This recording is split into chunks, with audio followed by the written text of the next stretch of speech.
You're listening to FAMcast, the For All Manakind podcast, with your hosts, the competitive spirit, Trey Simpson, our own devil's advocate, Tim Weber, and the hopelessly optimistic Trevor Jorgensen. This is FAMcast.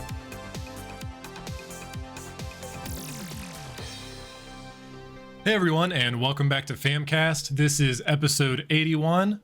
I'm Trevor, joined with my co-hosts, Trey and Tim. Hey-o. This is the first FAMcast of 2021. That doesn't even sound like a real year. It feels like we're still in 2020. Let's be honest. It does. Yeah, 2020 Prestige 1. not a very good start to the year. Yeah, I love seeing the memes like Prestige or New Game Plus. You know, like There's like so many good ones. we're just getting started.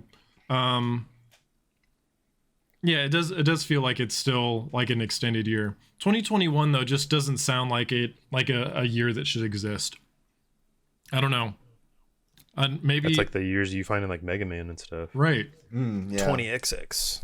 Like true. we're getting into years that should be futuristic, but instead never mind. What was it 3 years ago? We should have had like hoverboards and everything from Back to the Future. Right. Yeah. So much for that. Or like those pizzas that you just throw in this like thing Yeah. and then they just into And it. Like, where's that? But we can't even make pizza rolls that don't explode in the oven. Like, come on. It's true. It is 2021, and we still can't make pizza rolls that don't explode. It's true. It's true. We have let the future down. Yeah, the future is bleak, my friends. The future is bleak. Speaking of the future, though, that was a great segue, Tim. I'm glad Here for you. we totally planned that. Speaking of the future, we've spent the past 2 months with the next gen consoles. We each have a combination of, you know, we've got some sort of next gen experience under our belt at this point.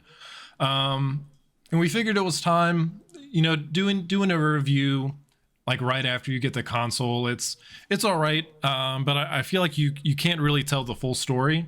So I'm glad we're doing this kind of 2 months down the road to where, okay, we've had these things for a while. Are we actively using them? Did they live up to the hype? The honeymoon phase is over. Exactly, yeah. Yeah, honeymoon phase. That's a good way to put it. The rose-tinted goggles are off. It's time to get into the facts. With that, Fact one, you still can't get one. yeah, fact one, still very impossible to come by. I'm not sure if I told this story. We'll go ahead and just squeeze this in here real quick. I ordered 3 PS5s, and I was like, this is so easy. I can't believe it. Then, because just before anyone, you know, gets mad that I'm a scalper or something, one was for me, obviously. One was a gift for my girlfriend KB. The other one was a gift from me and my parents to my sister. And what we get to like release day, and my sister still hadn't arrived. It said it had shipped and everything, but still hadn't arrived. And I'm like, you know what? It's crazy holiday time. It's, you know, it's whatever. I don't need it till Christmas anyways. It's fine. Then I get a message saying that my order has been canceled, and I'm like, no, that's not right. I didn't request that. So I chatted with Amazon, and I'm like, hey, what's going on with this? They're like, the first guy, he's like, oh, it got lost, but it's gonna arrive tomorrow. And I'm like, that doesn't seem right either, because I don't have a new tracking number. So it just seemed like one of those situations where the guy was just trying to get rid of me. He dropped the chat, so he obviously was. So then the new person, they were at least honest. They're like, yeah, your thing either got like lost or damaged in transit, so it's just going back to the Amazon warehouse because it, you know, we can't deliver to you for one reason or another, because it was either broken or someone stole it, whatever. And they gave me a $5 Amazon credit for my trouble. That's ridiculous. And they're like, oh, well, you can just replace, we'll credit you back the money, and you can just replace the order when it comes back in. And I'm like, do you not understand? These aren't coming back in stock. Right. And I was like, is there any way you can like back order one for me? So, keep my money. I don't care. Keep the money and just ship me one when you get it. no, we don't have a way to do it. And I understand if they don't, it's not like they can create a process to do it. That's whatever. Right. I can't get mad at the people that are, just there That have doing to tell you customer the bad service. news. Yeah. So I'm very aware of that kind of situation. But all that to say, I only ended up with 2, and I feel pretty bad about that. And a $5 credit. You Yeah, and only paid $495 for one of those PS5s, Trevor. There we go. That's one way to look at it, I guess. But getting into the consoles themselves. So I know myself, I've spent a bit of time with the PS5 and the Series X. I know Tim's done the same, and Trey spent some time with his PS5 as well. So like I said, we've all got some next gen experience under our belt. Tim, I think out of all of us, you're the one that spent the most time with the Xbox Series X. Do you mind kind of kicking us off and what your first impressions are? So the first thing I noticed right away is the speed. Right, so the first game I loaded up and booted up was Borderlands 3 because I was into a big Borderlands 3 kick at the time of that launch. And for those of you who've played, there's this little claptrap that goes across the screen when it's loading up. And it just loads, and he goes across that screen. Yeah. I'm not joking, like 7 times on an Xbox One X. Like on the Xbox Series X, it was like 1.5. So instantly I noticed the speed difference, which was super, super nice. That it was like a huge selling point to me alone was the speed. The only disappointing thing really is the fact that the system just doesn't have a game to show off its graphical prowess. Right? Yep. So like it's speedy. It's a great console for those who have already a large Xbox library, who want the exact same experience, but enhanced. Yeah. That's what an Xbox Series X is. It's the exact same experience. You can play all your games and everything. You would never know it was different other than the fact that it'll run quicker, and eventually we'll get those games, hopefully, that showcase the actual graphical power this thing has. This year. Right. Hopefully. Yeah. We just don't have that. That's the thing, right? We don't have that. Yeah, and I think that was definitely a point that they tried to make, was even down to the controller, the interface, like your experience is going to be the same no matter where you play. It's right. This is the Xbox experience. It doesn't matter which version of the Xbox that you have. And I agree. Like I bought Valhalla just because I wanted a Series X game just to see how it looked, see how it loaded, and it's lightning quick. And it loads. I think that's the most impressive thing, and the quick resume is pretty cool too. But I think I've mentioned it before, to where I don't flip between games all that often for it to really matter for me. So and for some games it doesn't work very well with. Really? So for example, Call of Duty, Warzone specifically. One of the annoying things is I'm pretty sure the game has a quick resume feature because it quick resumes anytime I go back to it. But because of that game having to connect to servers, it winds up booting you out anyway and making you go. So that makes sense. Gotcha. So you don't really get the benefit of quick resume at that point. Right. So yeah, I'm right there with you, Tim. I think it's a great experience if you love the Xbox ecosystem as it is, and that's where you want to play your games. You're going to be satisfied. Perfect. And I actually still have a Series S sitting over there that I haven't decided what to do with yet. So none of us really have any Series S experience. But I think it's safe to say, just with what we've seen of the Series X and what we saw with the Xbox One, you're going to have the same experience. It's just that mid ground, right? If you want to play in 1440p, you're not going to have all the same enhancements. It's digital only. So there's a few minor things, but if you love playing on Xbox, I think that's kind of the obvious route for you to take, right? And it's $200 cheaper, right? It's $299. It's $399, right? Yeah. Or no, $299 for the console. So it's $300. Yeah, $299. So it's $200 cheaper than a Series X. Correct. $299. I think it's a great, especially for if someone does have multiple consoles in the house. Mm-hmm. Like you have like Tim, that TV you have behind you, have your Series X there, have a Series S, maybe at your desk for streaming or something. I think it's they've built that ecosystem out, and Game Pass is really the defining feature of the Xbox ecosystem, because Absolutely. they're just going to we've talked about all the acquisitions and the constant growth of Game Pass. So we're just going to see the benefit of that kind of grow exponentially, I think.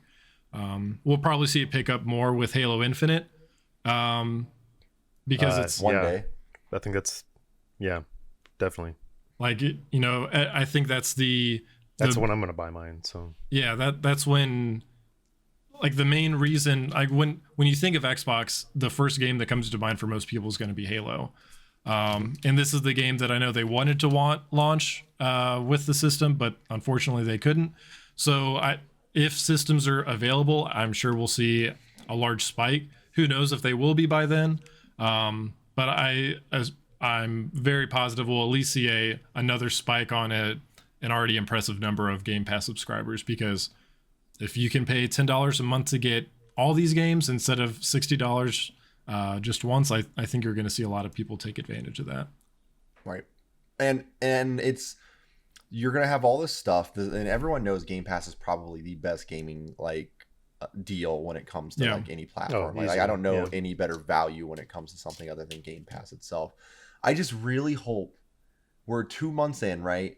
I want okay, my first honest game that I'm going to be able to at least now compare the two different versions will be Control, because I played Control right back at the beginning of the month, and it was just the regular Xbox edition. Well, February-ish, hopefully the Series X Enhanced Edition comes out, and I will actually myself be able to right there see the difference, hopefully in a graphical sense of the thing. So I want Microsoft I want more games. Like, I know we got Median coming out soon, right? Yes, so end of hopefully the month. Median looks pretty good. I'm wanting these games on Xbox to showcase more of what the console can do other than just the speed. Right. Because that's honestly what it's doing for your current games that you already own is speed. Borderlands 3 isn't Xbox Series X enhanced. Yeah. At least I don't think it is. No, it is. It is. I'm sorry. It is. It's one of those games that is enhanced. But there are, like any other game you play, you'll notice all your load times are quicker. So I just hope we get something else that is on par with some of the titles we have for PlayStation 5. Yeah, because you're starting to see that with some older titles now, right? Like Jedi Fallen Order just got that next gen upgrade. Right. We saw it with Destiny maybe like a month or so ago. So I think that's cool that they're rolling out these next gen updates. Cyberpunk, maybe some point in the future. They said 2021. It's this year, second half of the year. Yeah, I know. I was just being. I get it. We'll get the letter. We'll get there when we get there. Yep. So yeah, I have to be honest with my Xbox Series X impression. Like, it is impressive, but that day one, I plugged it. Did my unboxing. I plugged it in, played some Valhalla, and I turned it off. And it's been on for like Crunchyroll, maybe like HBO Max. Yep. Like it hasn't. It's just collecting dust for me at this point. Because honestly, I do love Game Pass, but a lot of the games I love on Game Pass, I can just play on my PC, and I'm down here most of the time, anyways.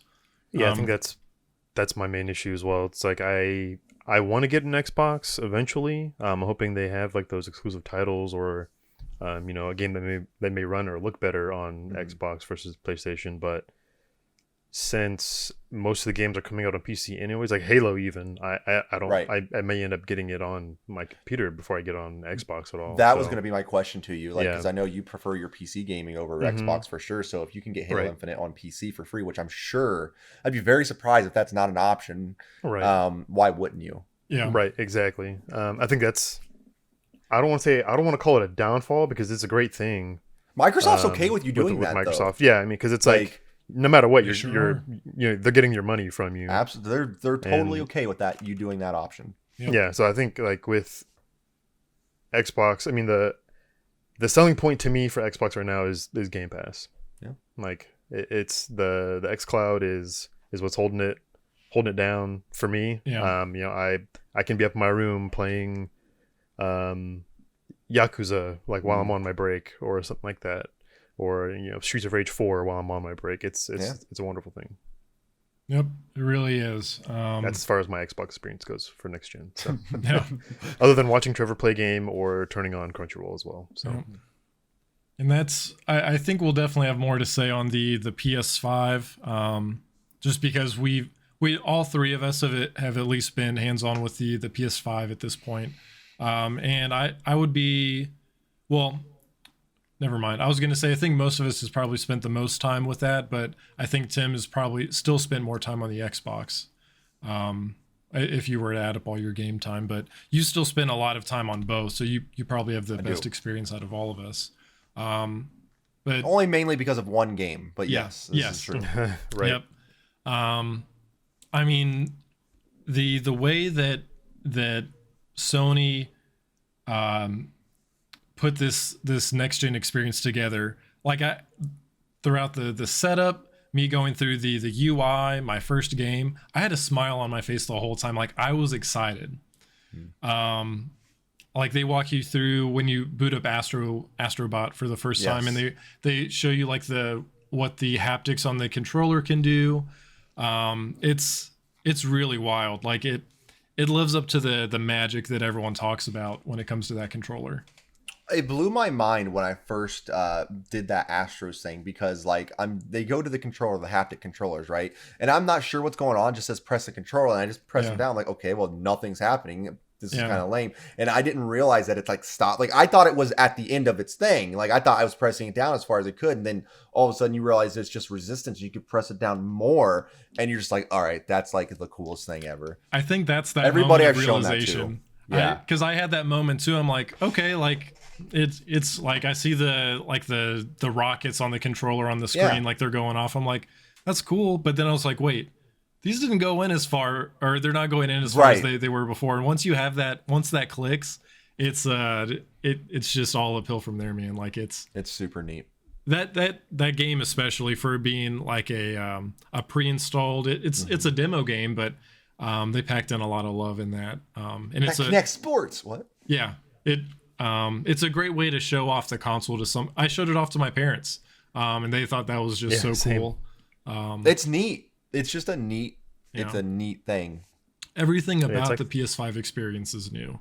It's like the Wii Sports of the PS5. Really, I mean, it's a fun game. Shows lots of love to the console, and shows off the mechanics and stuff like that of the new controller, and it's just a fun game in general. I mean, it's good. Yeah, everything about the PS5 experience is new. From the controller's completely redesigned. The UI is completely different. They really they kind of took the next gen to fully show what can be done with their technology, whereas Xbox just kind of I don't want to say they played it safe, because obviously their hardware is very impressive, but they're very comfortable in their ecosystem.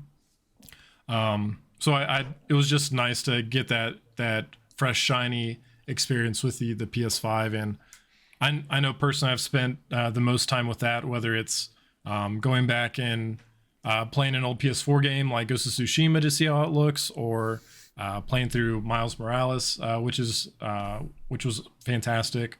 And Tim, you spent a good part of your time in Demon Souls. A lot of my time in Demon Souls. Like I still boot it up and play it. Like So how was that experience from? Because you loved the game in the past. It's one of the first games you played on this next gen console. What was that experience like? I mean, instantly the first thing I noticed is just, I said it several times when I streamed it. That was probably the best looking game I've ever played. Oh yeah, that game is gorgeous. You talk about bringing a game to show off at least the beginning of your console life. Like the frame rate was good. The when you switch it over to because they have almost every game I noticed, at least on PlayStation, has a performance mode and a cinematic mode. Yeah, there's like performance or cinematic or whatever, and like you could switch back and between them, and you could see like the ray tracing and everything. Like, I mean, Demon Souls is dear to my heart because it was the first Souls experience I ever had back in the day on PS3, and it got me hooked onto the genre, right? And I've been waiting for this moment for all of my life.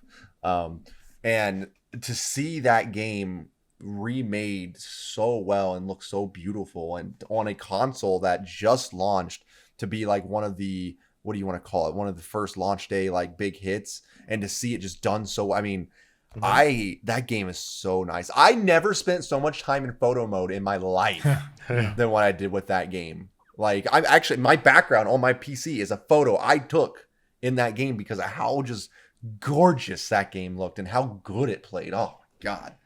And the lack of load times, I think, is impressive.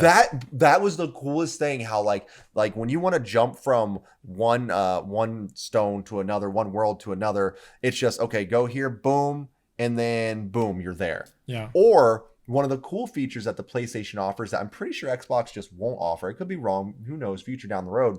And keep this in mind, folks. I'm more of an Xbox person. I'm just as a disclaimer moment there. I'm more of an Xbox person. But like when I booted up my PlayStation right after playing Demon's Souls for a bit, and they have those little cards that pop up over the game, and it's like, hey, you were doing this. Do you want to continue this? And you hit yes. It doesn't even load like the loading screens or anything of the game. You just go to that point in the game. It was just nuts. It was so cool to see. I actually read something about the cards and why they implemented that. So if you're not familiar with what Tim's talking about, you hit the PlayStation button while you're playing, and it'll load up different activities that it think that you might want to do. Or like in Spider-Man, like say I'm on a mission, it'll actually estimate, and it personalizes this. So it sees how I'm playing and how fast I'm progressing through content. It'll estimate how long that mission I'm on is going to take me. So I know if, this mission says it's going to be 30 minutes, like, do I save here and just go to bed now, or do I push through and continue? But it's also got like, hey, maybe you want to go and start this side quest over here. And like Tim said, it's a push of a button and it just takes you there. And the reason that they did that, I can't remember the name, so I apologize for that. But they polled gamers as far as like what keeps you from playing games, and especially like big open world games or completing a game. I think it was what it truly was, because they found a lot of people start games but don't really finish them. And so trying to find out what that was, and people get kind of overwhelmed. Or they get lost, or it takes too much time to go between all these places. And they basically made the gameplay itself a fast travel system, right? Like obviously games themselves have fast travel built in, but now they have actual tasks in game that you can just fast travel to. And that just makes the in-game experience so much better, because nobody wants to spend I know at least for us, our gaming time is valuable because we don't have as much of it as we used to. Right. So when we play, we want to spend as much time of that enjoying the game that we can. Right. And when that time is spent, going halfway across the map, or I don't know. It's not all about fast travel. It's just kind of about being overwhelmed, I think. But I get that. I get exactly what you're saying. That makes complete sense. Yeah. Like, and just using you as an example, if I recall, one of the reasons you didn't like Fallout was because you got into the world and it was just you had so much to do, you didn't know what to do. Yeah, right? Like you look at that map and I'm like, where do I even start? Because like Fallout 3 is a great example of that. Like you get out of the thing and it's just like, okay, go. Like that's how it starts. You don't have anything other than okay, go. Yeah. And like, so imagine like people like yourself who get overwhelmed like that, because some people embrace that, like myself, right? There are people who embrace that kind of world, and there are people who are just like, it's not that I hate the game, it's that I don't know what to do, and I keep thinking of all these things I can do that I just wind up doing nothing. It makes me think of Breath of the Wild, because I think we actually had this conversation, because I think you brought it up to me. You're like, well, Breath of the Wild's kind of the exact same way, and I think we kind of talked through it and found out that Breath of the Wild, as it is open world, you can, like everyone knows, you can just go to the end boss if you want to. Like it's extremely open, but I think it's still more guided than something like Fallout, which is nice. And Which I think makes sense. yeah, and I think that's kind of part of what PlayStation implemented in this card system, to where you could have something open world, but if you look at your cards, they can still help keep things linear if you want them to be, or at least They can give help you guide you. yeah, give you at least a to-do list, like, hey, do you want to do task A, task B, or hey, you're 50% done with this, do you want to complete it? It's just a really cool system, and I think it'll help a lot of people at least get more value out of their games, or be more time efficient, if anything. So with that said, actually, I won't even Trey. So you spent a lot of your time with Miles. What has your next gen experience been like? I mean, I think it's fantastic. I think the point to where I feel like this was next gen was where, you know, I'm playing on a 1080p monitor, right? 1080p, 120 frames, or sorry, 144 refresh rate. So I'm not having, like, you know, the full on 4K, 60 FPS, all that. But when I turned on Miles Morales and I loaded into the game, I was just immediately blown away just by how, like, obviously how fast everything loaded in. Like how just the clarity was just like top notch. You know how usually like with 1080p games there's like a little bit of like fuzz. I don't know the exact terminology for it. There's like some fuzz to it when it's supposed to be like a higher res game. Right, I know what like, you're talking about. Yeah. So when I opened that up and I started playing it, I was just like immediately blown away by the 60 frames per second on such a high quality game. And then of course the haptic feedbacks on the triggers, Super neat. Was phenomenal. I think that's one of the coolest things. Actually, feeling the tension of web slinging is like, it's such a unique experience. Which is Or also spells another and thing. Demon Souls, right? Or spells and Demon Souls. Yeah, right? and the spells and Demon Souls. Yeah, you feel it like you feel it from like the bottom up into the triggers. You do, it's which so is like neat. super cool. Or like if say you're channeling something, you feel it, you know, rumbling up towards the trigger, and then once it's cast, you feel it like disperse through the controller, which is like the coolest thing ever. It's so cool. And I did want to mention that there is a patent that Xbox did put out for haptic feedback triggers. So maybe this will be for an Elite controller, or, you know, they come out with another line of controllers or something. Hopefully, Xbox, please do that, because for Halo, I think that'd be sick. I think if that becomes a thing, which I'm down for it, it's at that point the thing that PlayStation has advantage over Microsoft on that is going to be the fact that Sony, like the developers, know that's part of Sony's stuff, right? It's a thing. So Microsoft not only going to have to produce a controller that can do that, but they're going to have to get the people behind their games to implement that into their stuff. Or maybe it's a synchronous kind of thing. So maybe, you know, if it's a game that's out on Xbox and PlayStation, you know, it'll read, okay, these controllers have haptic feedbacks. We're going to choose these settings. You know what I mean? Fair. So it could be just a thing where it's just like an option that can be toggled on or off, which would be cool. But anyways, back to my PlayStation experience. Again, like what Trevor was saying, the load times was awesome. The experience from opening the box to turning the controller on, or turning the console on, is just, it was amazing. Like the quality was just there. It was really good. But for me, you know, I'm looking forward towards like the fighting games, which I'm obviously not gonna have a haptic feedback fight stick, which would be weird. But they're gonna make real gloves that you put on your hands. Yeah, that'd be interesting. There'll be haptic feedback if you get punched. Yeah, but no, it's been overall pretty good. I'm playing through Cyberpunk right now on PS5, which I'm definitely looking forward to the next gen patch on that. Beyond that, I mean, I honestly spend more time on my PC right now. But you played Demon Souls, right? Yes, I am playing through Demon Souls right now. Catch it on the YouTube. But I'm looking forward to more games. I think the launch lineup, I was excited for one game, and that was Miles Morales, which I'm still playing through that too. But I think now that we're going into this next year, it's getting me more excited, because we actually have like confirmed dates of some of these other games now. Granted, they were pushed back a little bit. Horizon. Yes.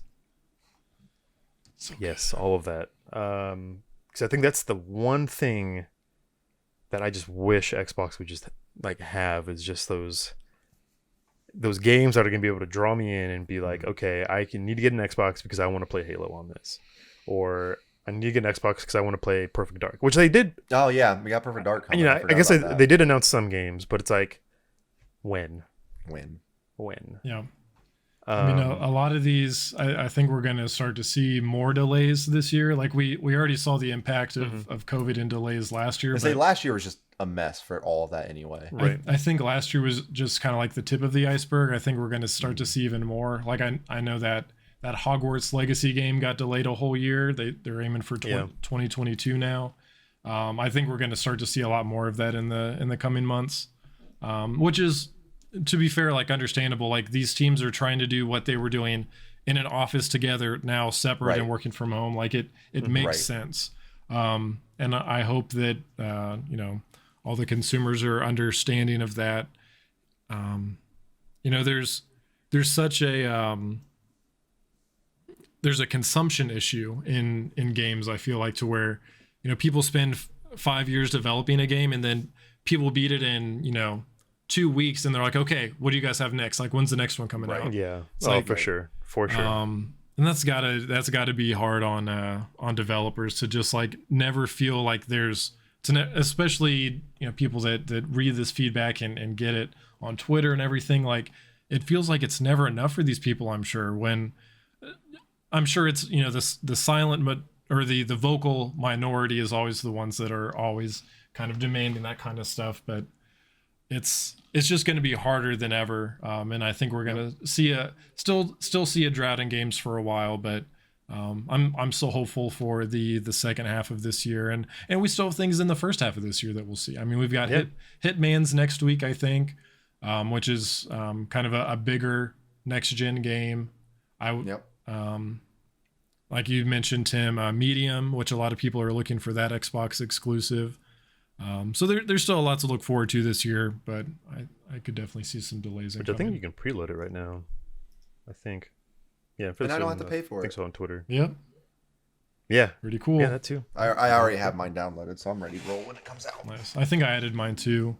I love being able to do that. Just like find things that are coming soon, wish listed or preloaded or whatever, and then it just downloads whenever it's available. Yep. It's so cool. Yeah. I don't know, I'm hoping that with all these Xbox acquisitions that they do something big with these. That's like my main thing. I'm hoping they push out something exclusive for it, because it needs it, right? Yeah, they need it. I just don't have a draw for their Xbox when I have it on my PC, So if I'm looking at this as a consumer, right, and I don't have either console, and I'm like, what should I get? I'm a fan of both, but what should I get, right? Because that's kind of how like all of us are, right? Yes. We're a fan of both, but what if I could only buy one? What should I get? And my only advice would be this: if you want a similar experience to what you have, if you want that similar experience to what you have, something you know and love, but you want it to be that next level, right? You want to take what you know, but add that little bit of next levelness to it, to make it run faster, and the games that do get that enhanced service to them to look better. That Xbox is there for you. If you want, and this is my opinion, I'm sure Trevor and Trey will go over theirs, but in my opinion, if you want what I would consider a true next gen experience, I would probably go PlayStation 5 at this moment, because I think the PlayStation 5 is a better overall well-rounded next gen, not just console-wise, but even in the controller. Like, that's how I would describe it. Yep. Personally, that would be me. I couldn't I mean, that's exactly how I would word it too. If you enjoy playing on your Xbox, and that's where all your friends are, just stick with the Xbox, and I don't think you'll be disappointed. You won't be, not one bit. You're gonna have the same or not the same, a similar controller, same UI. You get the benefit of Game Pass. It's a solid way to go. Even if you go with the Series S, like if you don't have a 4K TV and you just want to play on a 1440p monitor, or even if you're still 1080p, that's still a great middle ground to go with. I'm glad that they offered that as an option. Absolutely. But like Tim said, if you want true next gen, to where you've got things like the cards that they're offering, that SSD that allows those super quick load times. If you want the haptics in the controller, and this is me personally, because it's going to differ for everyone, But for me, the PS5 is where the games are at right now. They've got Miles, they've got Godfall, they've got what's that one? Pathless. Demon Souls. Yes. Yes. For some of us, Demon Souls. They just have a lot of great exclusives right now. And Bug Snacks. Who could forget good old Bug Snacks? I'm glad they extended that PS Plus because KB was able to get that downloaded for free. But yeah, they've got the games right now. I did see some of them. It was that Project Athea that got delayed an additional year, so I think they're aiming for like 2023 now or something. Oh wow. But yeah, that's everything that they've shown off games wise, especially from an exclusivity standpoint. I'm more likely to spend my time with like Horizon Forbidden West, God of War Ragnarok. Like that's where I want to be. And I'm sure there are going to be things that come out on Game Pass, and I'll still boot up my Series X, or my PC. I'm glad I have that option. But if you're only going to get one, I would have to say the PS5, especially when they offer a digital version for $100 less, and you still get that same full experience, exact same experience, as opposed to you have the S and the X to where you're one's $200 cheaper, but you still don't get that 4K experience. So a lot of variables here, but ultimately I think it just comes down to, are you looking for a full next gen experience, or are you looking for next gen features that allow you to kind of stick with the status quo, with like upgraded resolution. And I play my Xbox. Oh yeah, exactly. I play my Xbox more than I play my PlayStation 5. I mean, I'm on my Xbox every day, way more than I am on my PlayStation 5. But anytime I turn that PlayStation on, I get that. I always get that next gen vibe. Yeah, always. Yep, easy. Trey, what about you? Close us out. Play wherever it makes you happy.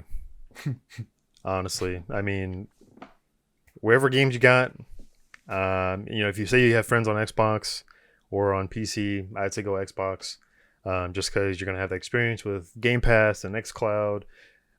If you want more of like the service side of things, as far as like features go, like the Xbox Game Pass, XCloud,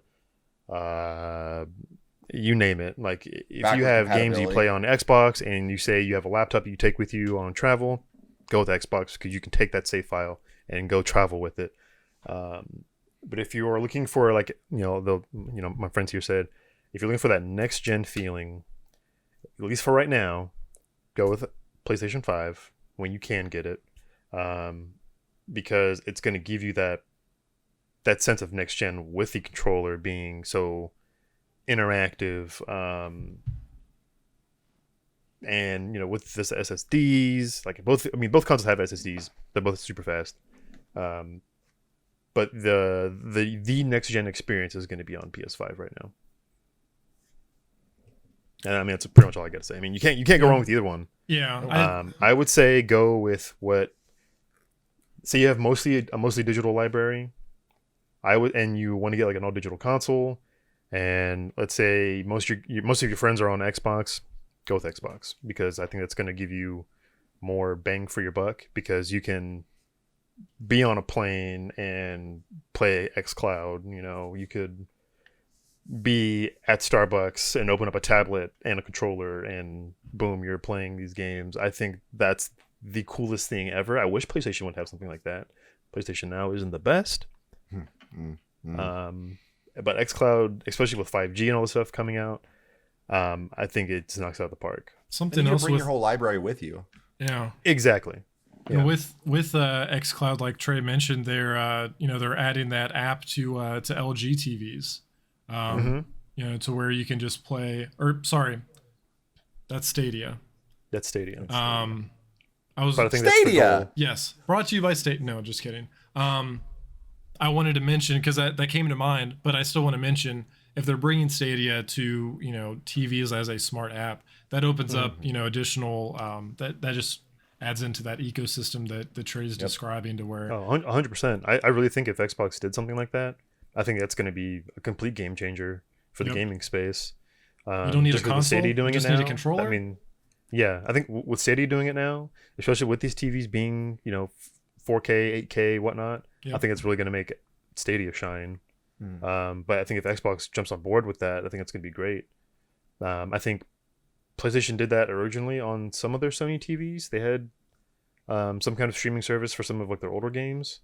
I think it was on like PS1 and PS2. I think they had some games that were for that TV app. But again, I mean, the PlayStation now just isn't the best. I think the latency is pretty bad, and the games just come out looking bad. But with XCloud, I mean, I haven't had a really bad experience. Like, there's some, like, if I'm in my basement playing something on my tablet, I mean, obviously with my signal not being the greatest, if I'm playing on, over network, it's probably not the best. But if I'm on Wi-Fi, I'm sitting here playing, World of Warcraft, and while we're wiping, like, face rolling on a boss, I'm over here just like, all right, Yakuza, all right, God of War, Gears of War, Just so you know, he's doing that on the side while he's Right. playing WoW. Yep. That's what he's distracted by. That makes sense. It's literally, you can play Xbox anywhere at any time. It's just, I love it. It's amazing. Yep. It's the best thing that's ever happened to gaming, I think. Yeah. Yeah. So any closing remarks to wrap up our 2 months of having the next gen consoles? If you can get one in your cart and buy it, do it. Yeah. Either Yeah, one. kidding. That's a good one. Yeah. Get it when you can. Yeah. But if you're going the Xbox route, be patient with them. Know that they have games coming. PlayStation, you've already got games at the start. Enjoy them. They're games. Play them where you want them. They're games. They're games. video Trey games. Simpson. They're video games. Have fun. Don't be mean to the developers. And enjoy your time with them. Yep. Play wherever it makes you happy. Can't go wrong either way. Just whatever you can add to your cart, I guess. Yeah. Hopefully, I know I got a few requests for this episode. Okay. You know, people were kind of wondering our thoughts because they were in that boat. They weren't sure which console to go with when they do come back in stock. So I'm glad we were able to sit down and do this. It's one I've wanted to. I was looking forward to doing. Now that we've got some time under our belts and we're the fog has cleared and we're able to talk about it completely honestly without that honeymoon phase as Tim put it. So I'm glad we were able to kind of have that honest discussion and kind of break down because I got to be real. I was really excited for next gen, and now I kind of am here, not playing it as much as I really expected. But like all of us here mentioned, there's some great things set up in the future. Just got to wait through this pandemic and be patient with the developers, like Trey mentioned, and we're all gonna win. I mean, it's yeah, no matter what. Yep. Get it and be in there for the long haul. Yeah. Before the PlayStation 6 comes out. Yep. God. All right. I think that'll wrap it up for episode 81. Appreciate you guys listening as always. If you do enjoy the podcast, make sure you subscribe, whether you're listening on Spotify, iTunes, Google, YouTube, whatever you like to listen on. Make sure you subscribe to be notified of our future episodes. Also, make sure that you're checking out our live streams. Tim live streams on Twitch, Trey live streams on YouTube, and we're ready for another great year. I know last year wasn't what everyone expected, but it's the year that we got, and we're in for another year like that, and we're going to make the most of it. Absolutely. So we appreciate you guys being along for the ride, and we'll see you guys next time. Later, guys. See ya. Thanks for listening to FAMcast. Be sure to subscribe for the latest episodes and follow us on Twitch, Twitter, and our other socials at For All Manakind.